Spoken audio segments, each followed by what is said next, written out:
So, true story. When I was getting my master's degree, I had a professor that would play Rolling Stones for every class. The exact same video, a VHS tape. In one of those TVs that hung up in the corner. Some of your high schools might have had those before the flat screen was invented.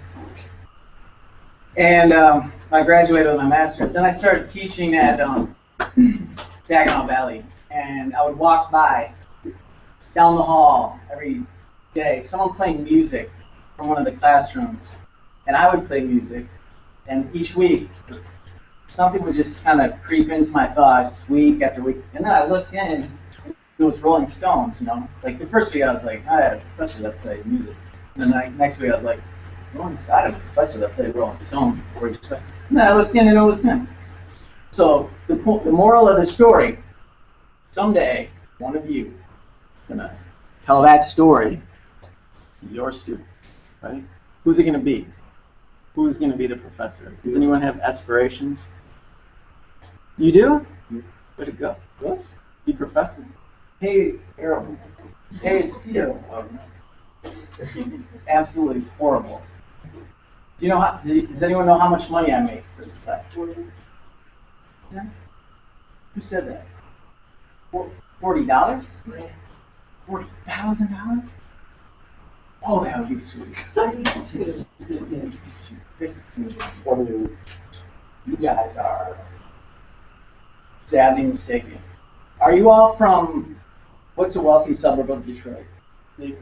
Are you all from there? I've done this in my classes before, and then I get comments back that I talk too much about myself. But no, you know how much do you pay here? Does anyone here have a part-time job?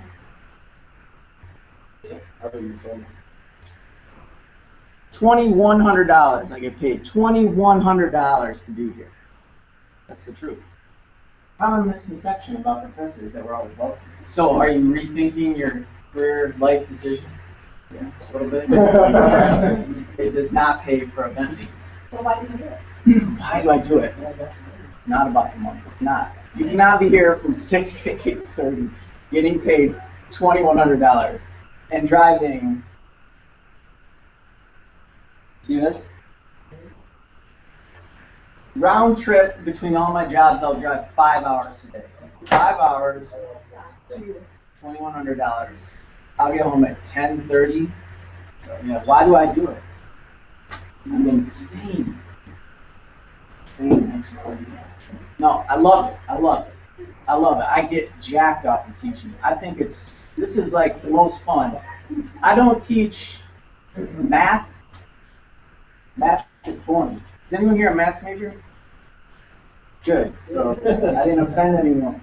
But I heard a lot of you are criminal justice majors.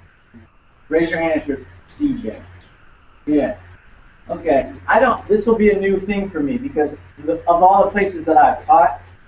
Oh, I've had some CJ majors at Saginaw Valley. And then at University of Michigan, I had a lot of social work folks. And then, are you social work? Okay, cool. I work with social workers. I avoid cops. So you see there's a little difference there. But it's good because I'll tell you I drive a black Volkswagen Jetta. You ever see that driving down? I have a personalized plate. Do not pull me over. Just know. It says this. J. Gerd. Like my name. So I'm in the parking lot. I'm like, which one is it? But there's not too many Volkswagens around here. Why not? Yeah, but why? We're in Michigan. So what is it? Because they get bad traction in the snow, or? By American. On my way here, I was in back of this is true. Back of I feel like a comedian when I have to say that. Like, this is true. I was in back of a Ford truck, and its license plate said, this holder said, I work at Ford, I drive it. Right? So I don't have a lot of supporters for my Volkswagen driving. But it kind of amazes me that there's still such interest in supporting the automotive industries that have left cities in ruin, like I live. Any of you ever been to Flint? What are your thoughts of Flint? Don't go there. High crime rate. High crime rate, it's accurate. Sure, yeah. People don't go there because of the high crime rate. And crime is not just pickpocketing. We're talking murders. How many? You guys know? Any guesses? You're way off on my salary, so it's About one every 500. What's that? Any guesses? Per year. Let's do per year. 70s. We're in the Oh, 70s. I don't remember what you said. We're in the 70s, yeah. We're in the 70s. Yeah. So anyone want to guess how many of those 70 are white people? It's the other way around. It's the other way around. Just a couple, maybe 2 or 3 every year. Yeah. So the population of Flint. So that's about 95% of the murders are black folks. The population of Flint. What do you think the percentage of African Americans in Flint is? Do you think it's 95%? Do you think it's lower than 95%? So for some reason, though, one group commits more crime, murders, than is representative of the overall population. Do you think that's a problem? Or all crimes are a problem? So crime, we have to solve crime. How are we going to solve crime? To look at the white people? You're just going to make up, this is okay. You're just going to are you just going to kind of guess that more police might work? Why might you think that more police would work? Because some of them have And that's true. But if you put a bunch of police in, are you going to assume that just putting police in is going to... None of that will happen. But, I mean, it won't work. true, but let's stick on the police thing. Maybe you've modeled your police idea after some other city. You know of other cities in Michigan that have tried the more police idea? Sag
appointed a leader, and you're just going to trust that I'm good for you. You're screwed because I suck. You didn't know this. Yeah, you're only going to get what you pay for. Yeah, I'm a high school dropout, I guess. So you read the syllabus. I just told you a little bit about what we're going to kind of talk. I gave you a micro example of what we're going to kind of do in the class. And we'll end the class tonight with another micro example. But after you read the syllabus, besides the fact that I live in Flint, I drive a lot, I didn't put my salary on the syllabus. My phone number, my email, whatever else is on the syllabus. Do you have any questions about syllabus? I've never printed it before. I don't know if anyone's ever read a syllabus in my many years of teaching. But I heard there was no AC, so you needed fan ones. Right? That's what that's good for. That's about all it's good for. What do you think about the syllabus? Just looks like every other one? You know, It's more organized. it's organized. No one's ever said that about organized. I like it. Otherwise is You know, we have to copy and paste stuff from there.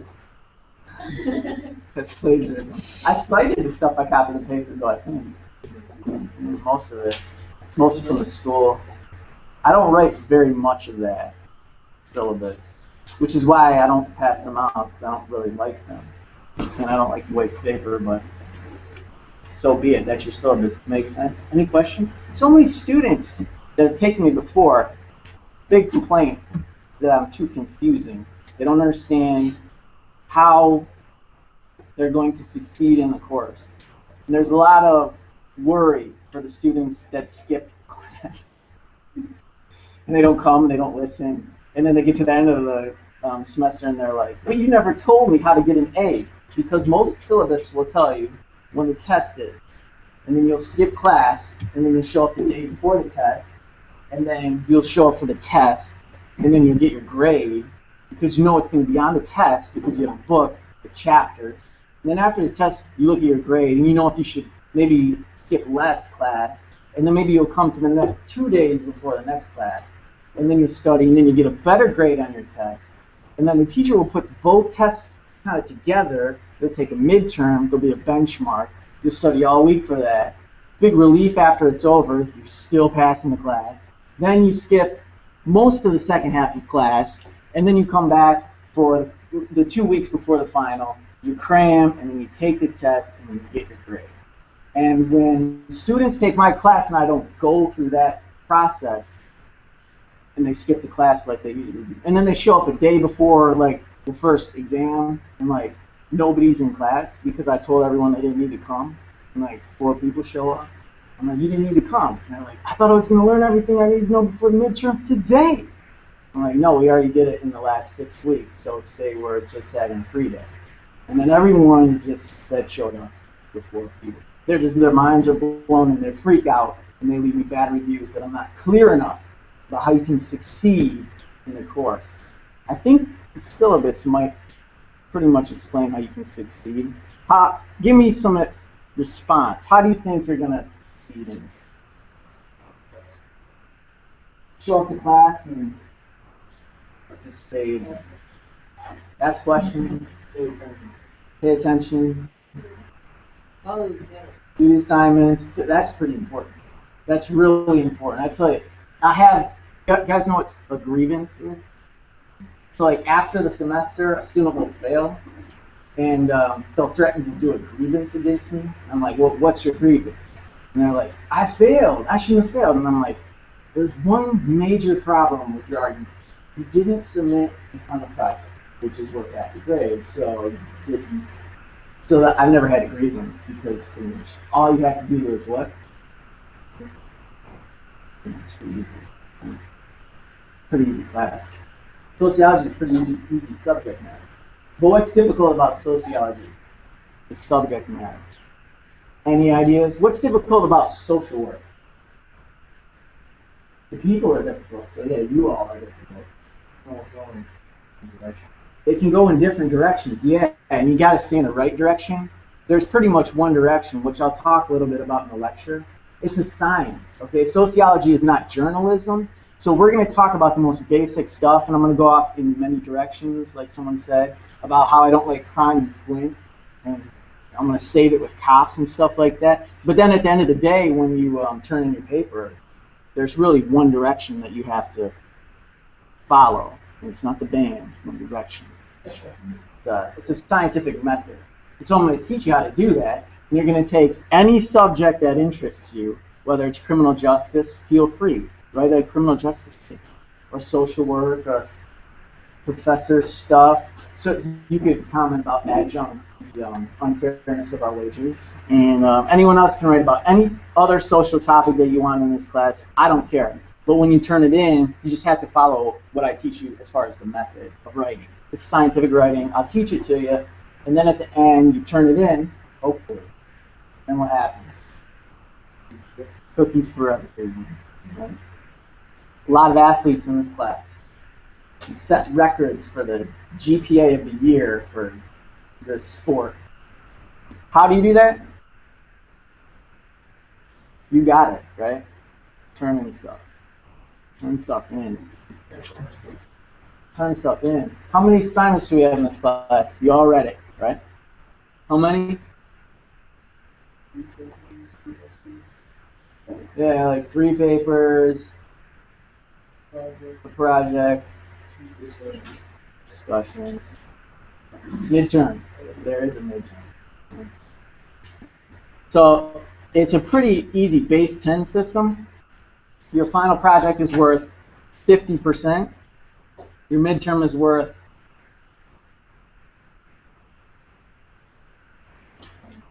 20%? 20. Which means your essays are worth 15% and participation is worth 15%. It's like a base 10, 5. I'm not a math guy. But it's pretty easy. 50, 50, 50 for papers, 50, 50, 50 for participation. That equals 300. 200 for the midterm, that equals 500. And then the other 500 comes from your final, which is 1,000. And then the grading scale is whatever you tell me it should be, with, within reason. And then you all get good grades. It's a wonderful life to be a student in my class. But the ones that don't agree are the ones that don't come. I don't know why you get cookies, man. Knowledge. Yeah, math. Any more questions about the syllabus, or how to get an A, or when is nap time? That's not in the syllabus. Yeah, are you the Flushing guy? Yeah, okay, I knew somebody who's from Flushing. Yeah. Beecher and Elms, there's condos, there's a water tower, church. Really? Lutheran, am I right? Lutheran. Sorry, I've never attended, but I listen to what they do.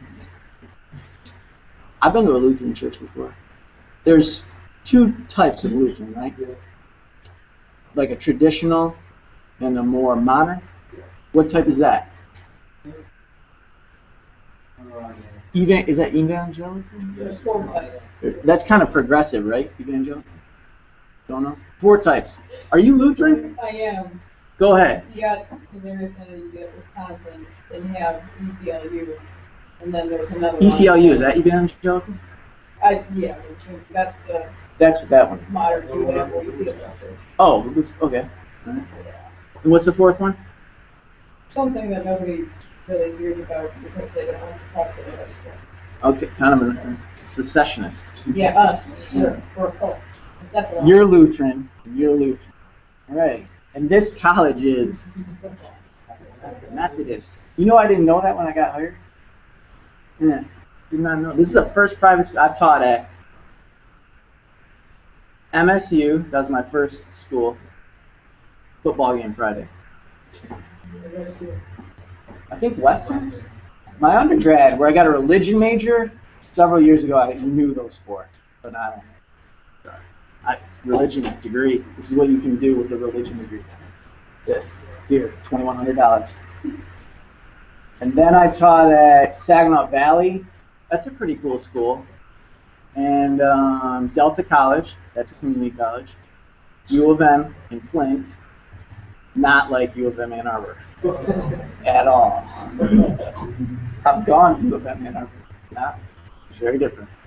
And now, Adrian, which has the student population of my high school, Bolt Rams, and is a private Methodist, liberal arts Methodist. Are a lot of you? I don't know if legally I can ask this, but it's a lot of people. Are a lot of people here in general, not this class, but in general, Methodists? No. Not too many religious people at all. Maybe you should write a paper on that. I'm interested to know. Or you could, if you're I mean, or Flushing. I feel like there's reasons for it. I think that sometimes parents are more inclined to pay for a child's education because they're going to a religious college. Like, oh, there's no party in there. Oh, that's interesting. Never thought about that. You know what there is most of here that I have not experienced, except for Michigan State, probably? You might be surprised. 95% of my U of M Flint students were from Flint or the surrounding area. Saginaw Valley I get a lot of like Flushing type, Saginaw Valley. Delta College, a lot of Saginaw, straight out of Saginaw. And Michigan State, a lot of even international. But in this particular class, for those of you from there, tell me what surprised me about this class that I haven't mentioned yet. Well, that's one. But there's a specific kind of subgroup of football players in here. Yeah, what's with that? Who's from Florida? 30% of our football teams from Florida. 30% of the football team's from Florida. I was like, I saw that in the list. I'm like, because for Saginaw Valley, it's like Flushing, Davison, sort of like that sort of thing. What's with Florida? Do you know each other from Florida? Most of us that are. What's his name? Oh yeah, that's right. Florida, and then all the football players are Florida. Do you know each other? Like, did you guys know each other in high school? No? But they recruit hard in Florida. Yeah. And then when you get here, they turn up the thermostats to make you feel at home. Oh, you're sweating, bro. Like you sweating. You stay for What are you practice. sweating for? I didn't put enough. I apologize. 3 minutes to answer. Talking about Florida. My brother lives in Tampa. Also a high timer. There was someone from my high school that was a police officer going straight guys. They got shot. They got about 2 years ago. Yeah.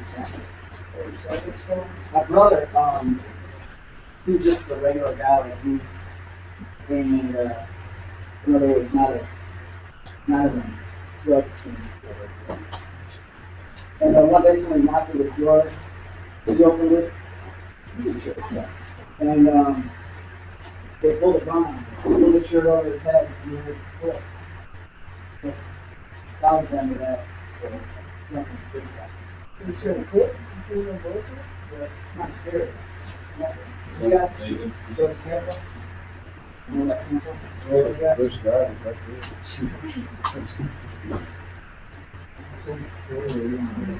Tampa's kind of scary.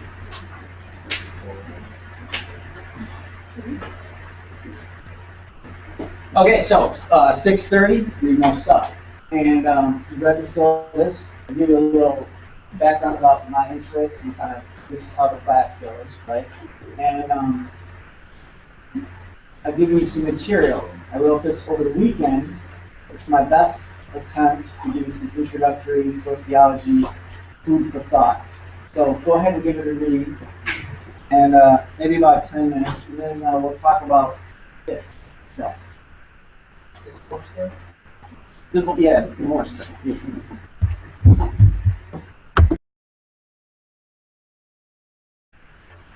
Round trip between all my jobs, I'll drive 5 hours a day.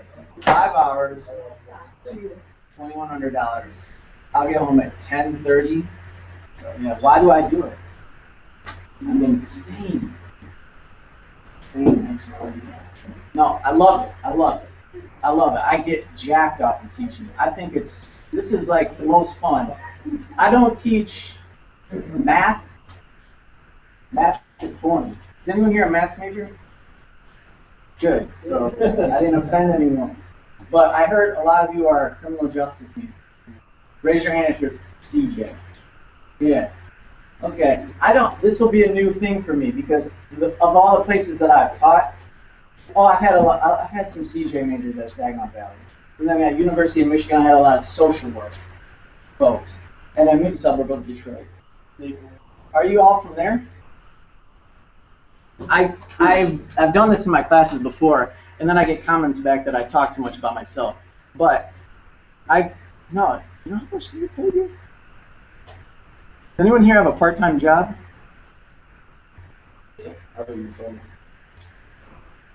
$2,100. I get paid $2,100 to be here. That's the truth. Common misconception about professors that we're always wealthy. So, are you rethinking your career life decision? Yeah, a little bit. It does not pay for a Bentley. So why do you do it? Why do I do it? It's not about the money. It's not. You cannot be here from 6 to 8:30 getting paid $2,100 and driving. See this?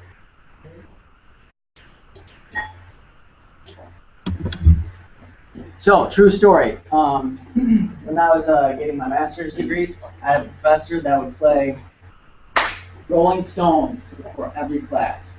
The exact same video, a VHS tape.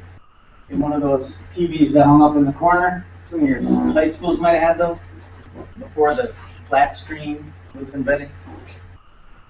And I graduated with my master's. Then I started teaching at Saginaw Valley. And I would walk by down the hall every day, someone playing music from one of the classrooms. And I would play music. And each week, something would just kind of creep into my thoughts week after week. And then I looked in, it was Rolling Stones, you know. Like the first week I was like, I had a professor that played music. And then the next week I was like, I had a professor that played Rolling Stones before each class. And then I looked in and it was him. So the moral of the story, someday one of you is going to tell that story to your students, right? Who's it going to be? Who's going to be the professor? Does anyone have aspirations? You do? Way to go. What? Be professor. Hey, it's terrible. Hey, it's terrible. It's absolutely horrible. Do you know does anyone know how much money I make for this class? Yeah? Who said that? $40? $40,000? Oh, that would be sweet. You guys are sadly mistaken. Are you all from, what's the wealthy? Are you social work? Okay, cool. I work with social workers. I avoid cops. So you see there's a little difference there. But it's good because I'll tell you I drive a black Volkswagen Jetta. You ever see that driving down? I have a personalized plate. Do not pull me over. Just know. It says this. J. Gerd. Like my name. So I'm in the parking lot. I'm like, which one is it? But there's not too many Volkswagens around here. Why not? Yeah, but why? We're in Michigan. So what is it? Because they get bad traction in the snow, or? By American. On my way here, I was in back of this is true. Back of a. I feel like a comedian when I have to say that. Like, this is true. I was in back of a Ford truck, and its license plate said, his holder said,